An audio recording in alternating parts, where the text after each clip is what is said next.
Hello, and welcome to another episode of Never Go Against the Family. We're coming to you live from the University of Northern Iowa Family Business Center in Cedar Falls, Iowa. We follow family businesses and topics that help your family business sustain itself.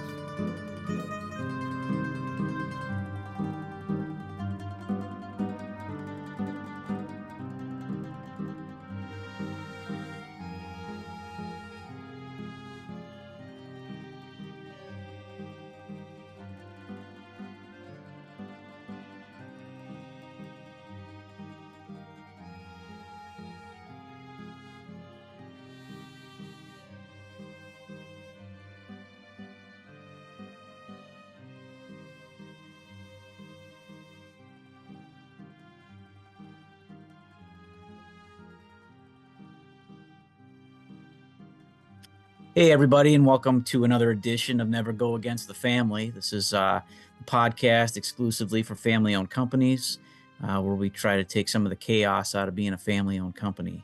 Today I have a couple of guests with us from one of our partner firms, one of our founding partner firms, Foster Group, out of the Des Moines area. And Tyler Craig and Geoff Christy are joining us today for a little conversation on some of the nuances of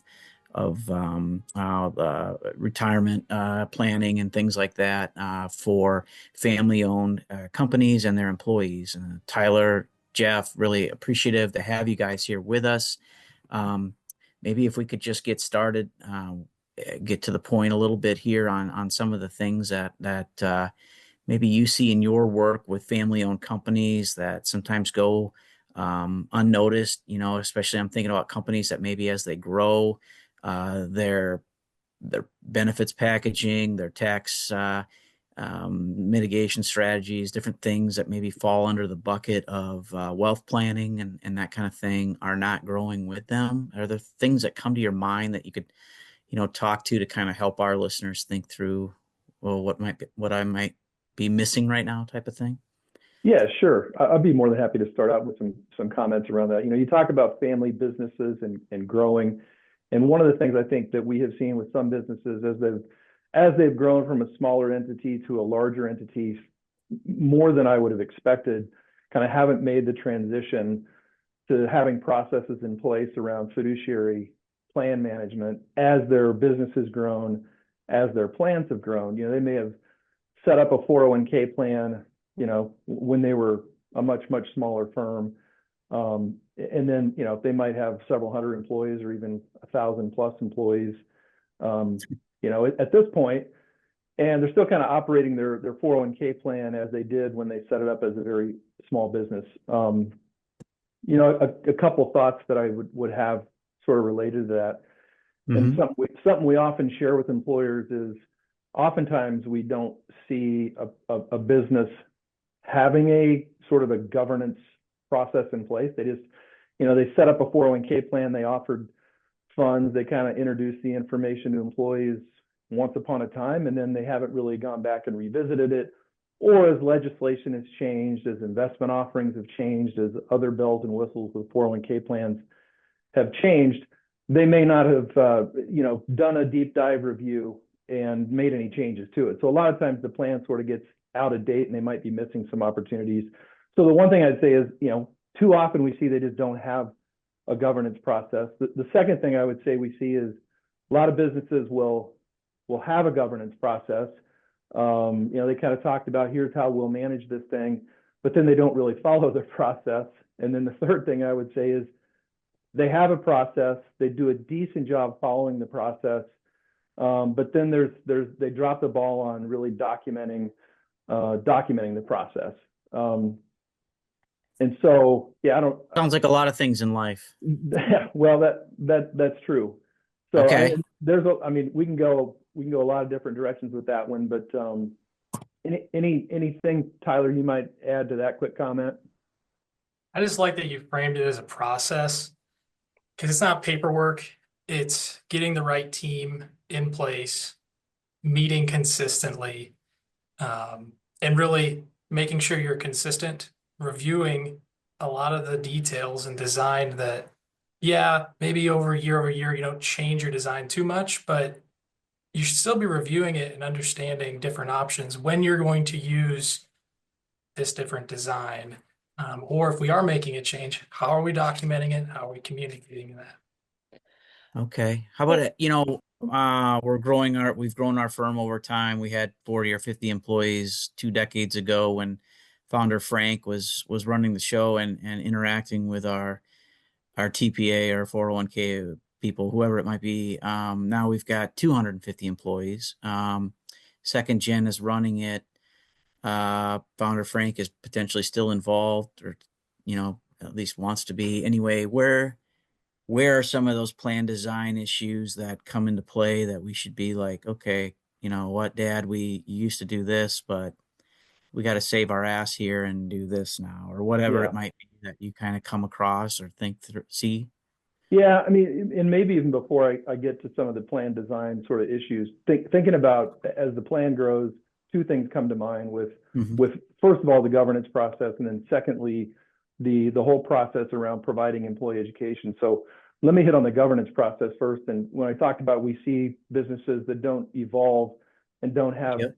don't have a governance structure, so like you said, they start the plan, it's, one person maybe owns it and they're getting ready to transition it. The business has grown, they have other people. And what we've seen a lot of times with family businesses is there can be overlap in roles sometimes between family members. And so when it comes to, they're busy running a business, they're trying to, maximize profit margins, they're trying to deliver, they have a lot of other things that are on their plate to think about that come way ahead of the 401k plan. Yep. And so what we really encourage employers to do is formalize that process. And so what do I mean by that? Well, it doesn't have to be, a large committee of 10 people. It can be as small as, 2 or 3 people, but identifying specific individuals within the family or within the business who are going to be responsible for the oversight of the 401k plan moving forward. And oftentimes it makes sense to have, roles. Maybe you identify certain roles that would make the most sense. So you might have somebody on the committee who's in the executive group. You might have somebody on the committee who is a finance person. You might have somebody on the committee who comes from human resources. Those are kind of the 3 most obvious choices. Sure. And then, certainly there's others that could make sense to be a part of that. And then I think Tyler referenced it, the opportunity, or not the opportunity, but the process of having a written and formal, here's how we're going to go about reviewing this plan moving forward. We're going to look at both the plan and the investments from a compliance perspective, a ERISA perspective, sort of how is the plan doing? What's the health of the plan? And we're going to do that quarterly or semi-annually at a minimum. From a fiduciary perspective, they should be doing that at least annually. And so we definitely see opportunities for a lot of businesses to improve what their governance process and structure is. There are ways to mitigate some of the fiduciary responsibility, which we can get into now or we can hold off on. But yeah, that's the one thing. Then on the employee education side, we talked about as the business grows, what maybe they have missed on in growing the 401k with the growth in the business is the education component. We see, like I said, they'll roll a plan out kind of initially, send out information. Most of these record keeping firms that we partner with, because we're an independent advisory firm, so we don't do the record keeping piece. Yeah. But we work with a lot of different companies, that provide the record keeping. They've all moved their sort of education delivery to a virtual online process. It's a do-it-yourself. They push it off onto the participant. And so there's just a lot of people, a lot of employees out there that feel like they don't have answers to their questions. They might get a group education meeting once every couple of years delivered by either the record keeper or the advisor that the firm works with, but they don't get answers to their specific questions. And so having a much more robust education delivery model where maybe it's multifaceted. Some of it's online, some of it's in group presentations, some of it's in one-on-ones. There's just a lot of ways that you can evolve your plan to make sure that you're meeting your employees' needs. And I mean, when I'm listening to that through the lens of a business owner, I'm thinking about, okay, there's going to be cost with that. which is fine. But the offsets of that are hopefully I have more educated, happier, satisfied employees, and I'm sure there's some sort of retention statistics that back some of that up or whatever it might be. But so there's two sides to that coin about offering more of that education. I'm glad you brought that up. In terms of review, do firms with two, three, 400, these family businesses with two, three, 400 employees, whatever it might be, I mean, they've got third party fiduciaries typically, don't they? And so they're washing their hands of any kind of plan design, responsibility, fiduciary responsibility. But maybe could you correct me if I'm wrong on that? Yeah, I mean, the first thing I would say when it comes to fiduciary responsibility is, as a plan sponsor, you can never fully sort of wash your hands of your fiduciary responsibilities. There's always, if you're sponsoring a plan and offering a plan that's an ERISA plan, like a 401k plan, you're always going to have some level of fiduciary responsibility Okay. as the plan sponsor, as the business owner. So then the question is, how can you mitigate that fiduciary responsibility, right? Yeah. So there's a couple of ways that you can do that by, like what you mentioned, hiring outside third-party fiduciaries. Let me talk first of all about sort of the plan administration piece. So I would say today, still most employers are taking on, I would say for the most part, full fiduciary responsibility for the administration of the plan, in that, they have a TPA or a record keeper who also has fiduciary responsibility, but the employer themselves, the plan sponsor, is retaining the responsibility of tracking eligibility, providing participant notices when funds change, providing an annual fee notice.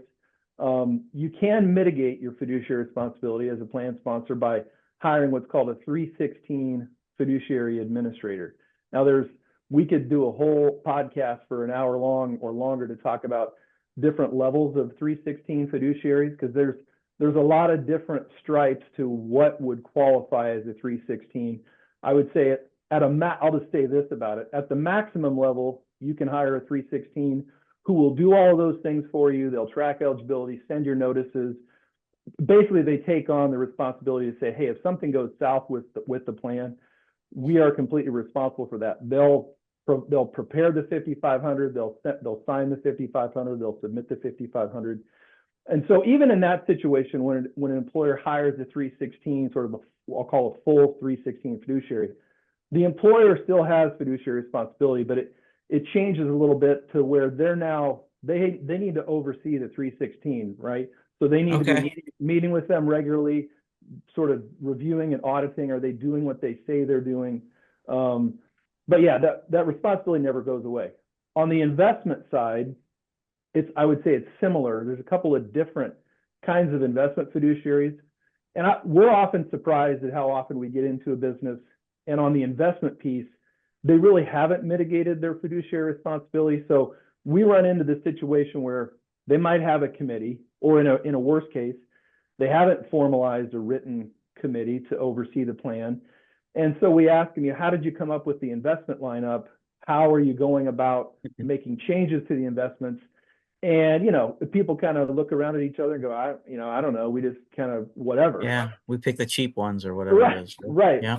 And so when that's a situation, if something does happen where a disgruntled employee is unhappy about investment performance, or a former employee, which often happens, they're going to be fully responsible from the investment fiduciary piece to answer. And that's why it goes back to why it's so important to have a process of review, and then documenting that process throughout to say, okay, here's why we replaced this fund. Here's the reasons that we felt like it didn't make sense for our plan anymore. Here's the reasons why we added these new funds to the plan, or whatever the case might be.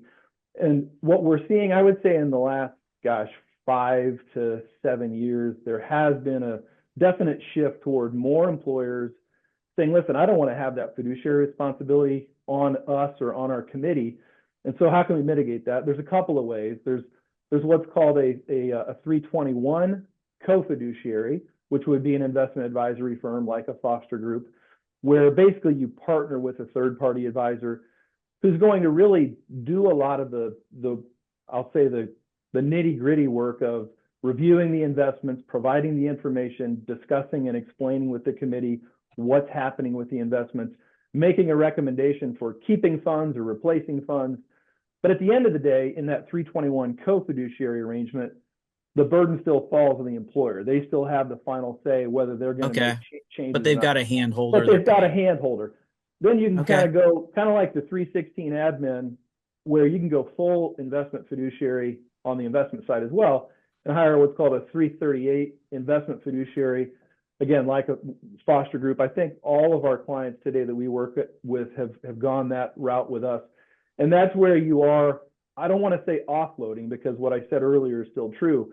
The employer still has fiduciary responsibility, but now the entire process, think of it this way, the 338 becomes the discretionary investment manager. So now the 338 is on the hook for reviewing the funds, changing the funds, monitoring the funds. And if something happens, it's going to come back on the 338 investment fiduciary. And then, like we talked about with the admin piece, the employer's responsibility really then shifts to making sure that who they hired as their 338 is doing all the things that they said they're going to do. So they don't completely absolve themselves from fiduciary duty, but they definitely can mitigate it. Okay. I get it. You got to have a little bit of legalese in there at the end, that you're not completely untied and untethered, right. But exactly, for the most part, you're going to throw your 338 under the bus as quickly as you can. Right. Exactly. Okay. Exactly. So that's how they sleep at night.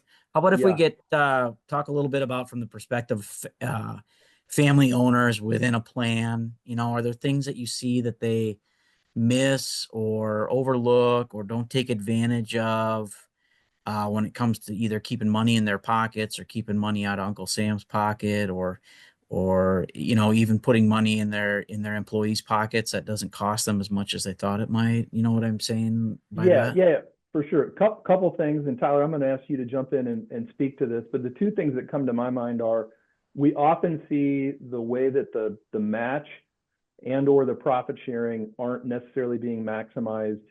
And then the second piece I would say is, there are even some other types of plans, like a cash balance plan. You may have heard of that before, which we can talk a little bit more about. There's a lot of family-owned businesses that it would make sense to do those plans for. But you want to talk about profit sharing and cash balance a little bit, Tyler? Yeah.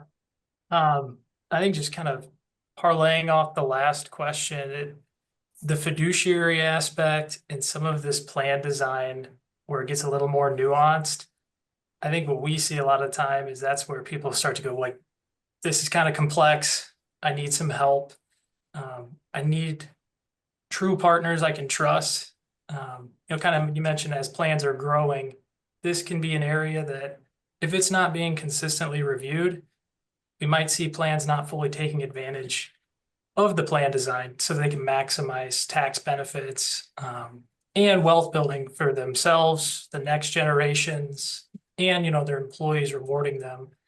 So I would say, at a base level, there is compliance testing required with 401k plans, all ERISA plans, so that they're not discriminatory, favoring one group over the other.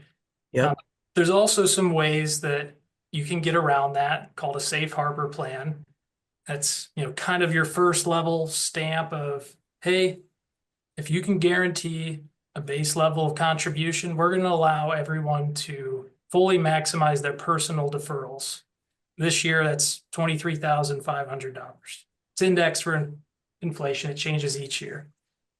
That also allows you to get your catch-up contributions in for those over 50. Now, the match or a stated contribution with a safe harbor is usually 3 or 4%. That's not going to get, highly paid executives, owners of the business, to what's called a 415 limit. That's a total of $70,000 roughly. So that includes your contribution and employer contributions. So we got to stack on top of the safe harbor plan. And that can be done in a lot of different ways. And this is where I think the team and being able to review different options really comes in hand, because you can do profit sharing in 4 or 5 different fashions, slicing and dicing your employee base to try and skew benefit to different classes of employees. Right. The class my family's in. for instance. Yes, and that Right. gets for business, family businesses, that can get even more complex because there are rules in place that if you are a family member, so up and down the line, parents, children, they get included in this group of the, it's called highly compensated employees versus non-highly compensated. So there's Yep. a dollar factor to it, how much you earn can fit you in one box, and what's your relationship can fit you in. Okay. So even though you might be the custodian on the books or whatever at a lower price point, if your last name is Smith and the business is called Smith Incorporated, you're still in that bucket. Exactly.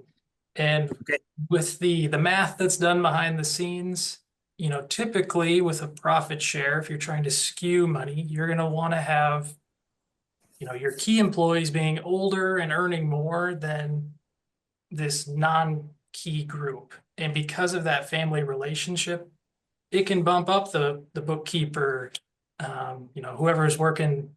So the college student who's here working over the summer, they could get included there, and it might require you to have to give a very large profit sharing contribution that you might not have otherwise made just because of who they are. Yep.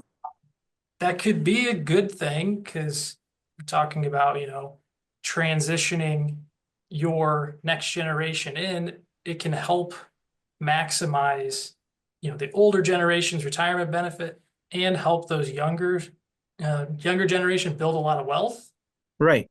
as they're moving in. Wealth But transfer loophole. there's just a lot of conversation to it. Not everyone's going to want to reward the generation right now, and they might have to. So that's one piece. We could go into stacking different types of matches. There's a lot of ways to slice and dice it. And why might they have to? Just because of the position in the firm that they've given them, or something else there I missed maybe? Just because of the relationship aspect of Oh, Family okay. being a family attribution. member of an owner of the company. Because they'll be put into that highly compensated bucket, even though they are the college intern or the whatever. I don't want to pick on a particular occupation as being low paying, but in some sort of low paying position in the firm. Yeah. Yeah. Okay. Yeah. Or just a younger, newer employee. Yep. Let's say Okay. though, that we can utilize safe harbor plan, maybe another discretionary match to incentivize the rest of the employees to save a little more. And then maybe we're going to do a profit share. And that's going to get our key employees to this $70,000 annual limit. That still might not be enough to replace their, pre-retirement income. So another option that we can look at is a separate retirement plan. It's called a cash balance pension plan. And with a cash balance pension plan, the limits that can be deposited into these accounts are significantly higher. It can be hundreds of thousands of dollars that are put in as a pre-tax money type. So we could be talking about, significant tax savings at that point. And with this benefit, you can have eligibility requirements, separate vesting schedules, but it can get really powerful when you're pairing your 401k and profit sharing plan with your cash balance plan. If the goals are, tax efficiency, maximizing benefits, we can get to be significant numbers we're talking. Yep. And you can keep that money free and clear of what would normally have to go through ERISA or the 401k side of things, because it's coming out as a line item on the income statement prior to that type of thing as a cost to the firm. Yeah, I mean, I would think of the cash balance plan as being funded by the business, so it's a tax deductible business expense. To Tyler's point, oftentimes when we show a small business or a medium-sized business or a family-owned business, even what the capability is for tax shelter when you add the cash balance plan on top, it'll look at your income and it'll also look at your age. And so, Tyler mentioned several $100,000. We have clients where, they're putting away, the family's putting away, the 70,000 between their own contribution in the 401k, the profit sharing in the 401k, and then some of the people are saving $200,000-$300,000 on top of that. And there are things you can do. When you set up a cash balance plan, you can go to the ownership group and basically say, all right, how much of your income do you kind of want to have put in this plan for you? Because technically a cash balance plan is a defined benefit plan. So it's an employer funded component, but you can go to the ownership group and kind of ask them, if you want to take advantage of this to the maximum based on your age and your income, we could change your W-2 compensation. You might have some people that want to max it out, other people that don't want to max it out. And so you can make it more fair for people, that maybe don't want to max the cash balance plan out as much. They might keep their W-2 at a higher level. You might have another person in the family that says, well, I'm getting closer to retirement. I really want to save that extra 200,000 or whatever they're eligible to do. And so you can lessen their W-2 and have that go into the cash balance plan. There's some really cool things that you can do around tax sheltering with the cash balances in conjunction with the 401k. Okay. Let's see here. What else do we want to, are there, I think we started this off by talking about maybe things that you see families miss as they grow with these plans. Then the plans don't adjust or grow with the firm type of thing. I don't want to cut that conversation off. Are there other things that come to your mind in that regard? This isn't necessarily unique to family-owned businesses, but I would say any growing business with their processes, we're always surprised at how often when we do meet with a business, hey, how are you using the plan information from year to year to make adjustments to your plan? And what do I mean by that? Well, taking a deeper dive look at, how are your people investing by age group? Is there overexposure to equities by older folks? Is there underexposure to equity by younger groups? What's the average account balance of your plan? How do all those metrics within the plan, how do those compare to your peer groups, either similar size plans or similar industry plans? Because it is an employee, it's an employee attraction and retention tool. So you want to know, well, how does our plan look to other similar businesses, and do we need to make adjustments? And so we'll often see, businesses that just haven't adjusted either how they're constructing the match, because there's a lot of things you can do depending on what you're trying to accomplish with the plan. Do you want people to save more? You can stretch a match where it might not cost you anything more, but if you're doing 100% on the first 4%, well, maybe you do 50% on the first 8%. It's not going to cost you anything more, but you're really incentivizing people to save more, because to get the full match, they're going to have to do 8 instead of 4. That's one example. There's a lot of different things, but my point in all those comments was just making sure that every year they're taking a deep dive look at the data, and then making adjustments to the plan moving forward as a result of what they see there. The other thing that often I'm surprised that we see just employers not doing is finding out from their employee base what's important to you. What do you not understand? What do you need more information about? And so, with online tools now and SurveyMonkey and all sorts of tools, it's not difficult to put something together to go out with a 10, 12 questionnaire to your employee base. Hey, tell us what you want to be educated on, or what do you need information on? And then you can really design your employee education program around that. And so we're seeing more employers start to do that, so that they make sure that they're hitting the mark with what they're delivering, versus just, employees not showing up to the annual 401k meeting because they're like, it's the same thing every year. So trying to tailor it more to what's necessary for their employees. Okay. I mean, I would guess that sometimes they're, pushing that off, blowing that off, because they just feel like employees aren't going to respond to the survey, or they don't know what they don't know, whatever, different things like that. And so they just keep it in this set it and forget it type of status from in terms of, I got bigger fish to fry or whatever. And then can you talk about where it does come back to bite them, that they're not maybe that was a pretty big head shake there, Geoff. So I'm assuming that you can get yourself into a corner maybe a little bit by ignoring things or? Yeah, for sure. I mean, if you're not utilizing a safe harbor plan design, which I don't know exactly what the percentage is, it's probably over half, I would guess, by this point, at least of new plans that are set up. But if you're not doing that, and you're not paying attention to the education component or the data around contributions and contribution levels and participation levels, you can run into a situation where you're not going to pass your discrimination testing. These are ERISA plans, and as Tyler mentioned, they're meant to not be overly discriminatory to the ownership group.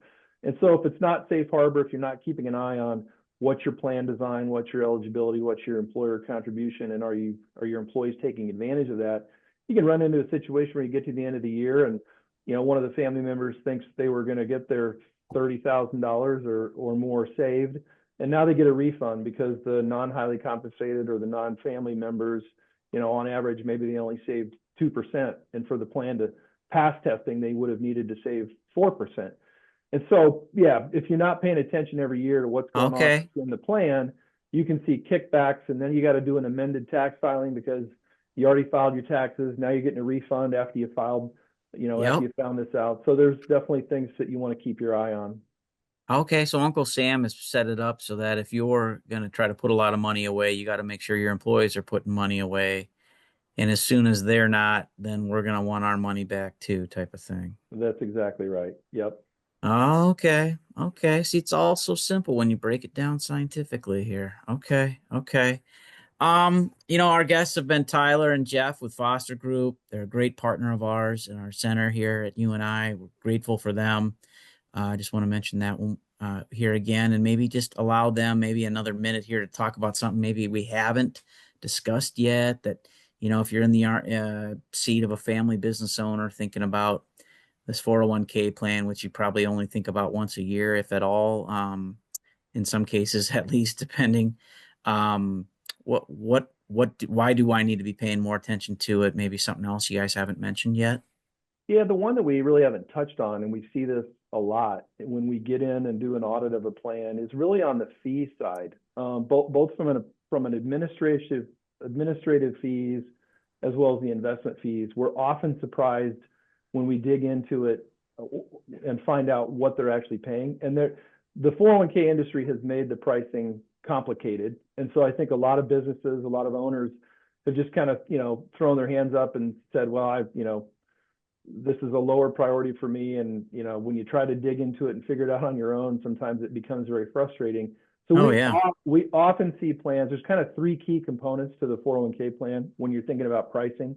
Yep. What are you paying for the investments? What are you paying for the record keeping and administration? And what are you paying for your advisor? Those are kind of the three pieces. And so they should be, going back to that governance process, something they should be looking at every single year is a benchmark of what do those three fees look like relative to what's out there. And we just often see plans that are overpriced. There's been a lot of compression in 401k pricing on all three of those pieces in the last 10 years. And I mean, not every single time that we work with a new client are we able to save them money, but gosh, I bet it's 75% of the time. We ask them right away, what are you paying for your plan? Often they don't know. Or when's the last time you benchmarked it to the market? And it's like, we did that 7 or 8 years ago. And a fiduciary best practice is to do it every 3 to 5 years. And so that's a piece that gets missed a lot, is they just don't review and benchmark the fees. And they're missing out on some pretty good savings oftentimes. Okay. Either putting money back in their pocket, their employees' pockets, whatever. But I think that's a great point. All industries, consolidation, pressure, competition bring pricing down. And when you're turning a bit of a blind eye toward keeping whoever you have honest, there's often an opportunity for them to continue to operate how they want to operate, right? It's a little bit of what you're saying there. And so